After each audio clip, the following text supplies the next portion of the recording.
তারপরে tin shaded portion আছে, এখানে রেস্টুরেন্ট আছে, যেখানে ফায়ারটা আছে স্প্রেড করবে না, তবে সময় লাগবে, ফায়ার ফাইটিংয়ে সময় লাগবে। এখন ফায়ার ফাইটিং আন্ডার কন্ট্রোল, মানে আমাদের কন্ট্রোলে আছে, বাইরে যাবে না। সরি, না কেউ নেই, আমাদের লোক কাজ করছে,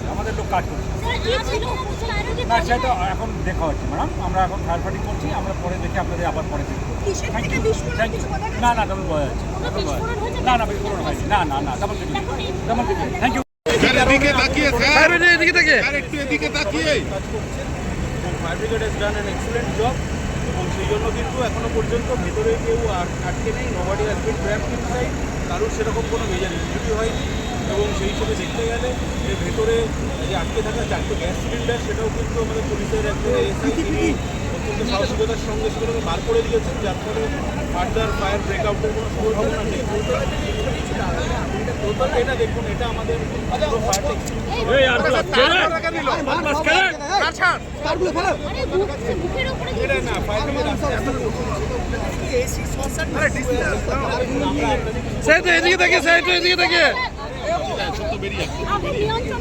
আগুন এখন মোটামুটি নিয়ন্ত্রণে আছে। আপনারা দেখতে পাচ্ছেন বাইরে থেকে ফ্লেম দেখা যাচ্ছে না, ভেতরে কতটা আগুন আছে আমাদের ফায়ার ফাইটারের ভেতরে গেছেন, তারা গিয়ে বুঝতে পারবেন, এবং স্টেপ বাই স্টেপ পুরো আগুনটাকে কিন্তু বন্ধ করা হবে। দেবো স্ট্রাকচার দেখার দায়িত্ব কর্পোরেশন, এটা আমাদের দেখার দায়িত্ব না। আমাদের কাজ হচ্ছে আগুন নেভানোর কাজ। আগুনের পয়েন্টে যা আছে আমরা সেটা দেখব, সেটা পরবর্তী সময় আমরা দেখে নেব যে আগুনের পয়েন্টে কোনো ওদের কিছু ছিল কিনা, লাইসেন্স আছে কি না আছে, ওগুলো দেখে নেব। কিন্তু স্ট্রাকচারের ব্যাপারে এটা আমাদের কাজ না, এটা কর্পোরেশনের।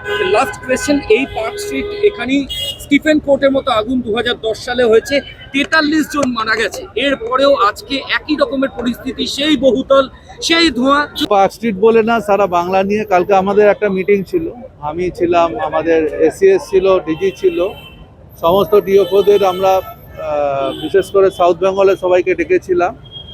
আমরা যেটা কালকে যেটা মিটিংয়ে করে সবাইকেই সেটা বলেছি যে ভালো করে সবাইকে দেখতে, আমাদের লোকেরা খুবই কাজ করে, তার মধ্যেও কিছু মানুষ আছে তারা ভুল করে, সব মানুষের কথা বলবো না, কিছু মানুষের এটা থাকে। এই আগুনের পরিস্থিতিটা যদি একটু বলেন, এই মুহূর্তে আপনার কাছে কি রিপোর্ট আছে? আমার কাছে যা রিপোর্ট ছিল, আগুনটা হয়েছে, আমরা সঙ্গে সঙ্গে অ্যাকশন নিয়েছি। সকালবেলা প্রথমেই যখন খবর কন্ট্রোল থেকে আমি পাই, সঙ্গে সঙ্গে আমি ডিজি থেকে শুরু করে সবাইকেই, ডাইরেক্টর সবাইকেই বলেছি, এবং ডাইরেক্টরকে পাঠিয়েছি এখানে।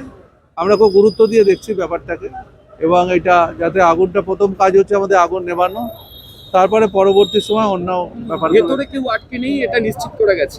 সেটা এখনো পর্যন্ত যা খবর পেয়েছি, কোনো আগুনের উৎস দমকল খুঁজে পেয়েছে? এখনো উৎস পাওয়া যায় না, এইভাবে এনকোয়ারি ফরেন্সিকের না হওয়া পর্যন্ত এটা পাওয়া যায়। অনেক ধন্যবাদ।